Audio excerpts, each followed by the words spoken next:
Change वेंज कर लो यार, now you can feel free. ऐसे क्या देख रहे हो, ये चाहते थे ना तुम? लेकिन माजिद भाई वो लोग तो कुत्ते की दुम थे। एक सीधी सी बात उन्हें समझ नहीं आ रही थी।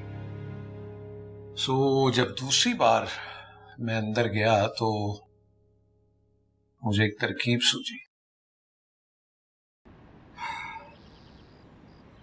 जैन की माँ तो क्या, दुनिया की कोई भी माँ ऐसी सूरत हाल से दो चार होती तो ऐसे ही करती, लेकिन इसमें आप लोगों का कोई कसूर नहीं।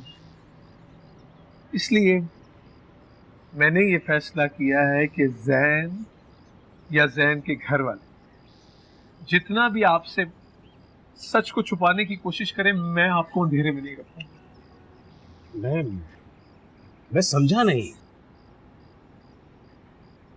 समझा तो मैं भी नहीं मामूजा कि आपने अपनी बेटी की जिंदगी का इतना आम फैसला बगैर छानबीन के कर दिया, और वो भी इतनी जल्दी में।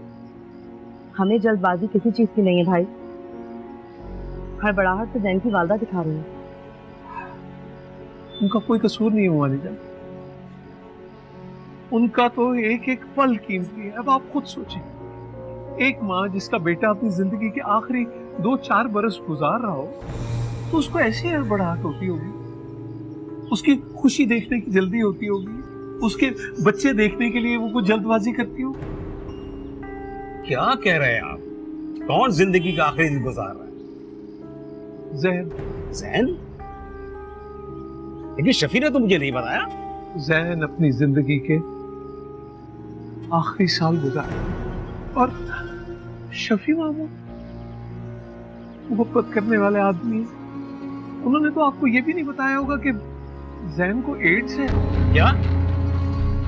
क्या? लड़के को एड्स है?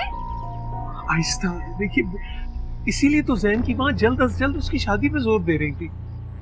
असल में पिछले दिनों वो जैन की तबीयत बिगड़ गई थी, तो डॉक्टर ने वापस आने के लिए कहा। तो उन्होंने कहा कि जल्दी से किसी लड़की से उसका निकाह, आगे आप लोग खुद समझदार हैं। देखिए, चंद सालों में लड़की बेवा हो जाएगी या ये मूजी मर्ज उसे खा जाएगा। देखिए, बेटियां तो सबकी सांझी होती हैं, लेकिन ये आपकी बेटी है, सो फैसला भी आपने ही करना है, जैसे आपको मुनासिब लगे। मुझे इजाजत दीजिए। जी, खुदा हाफिज। शुक्रिया बेटा। जी, मेरा फर्ज था।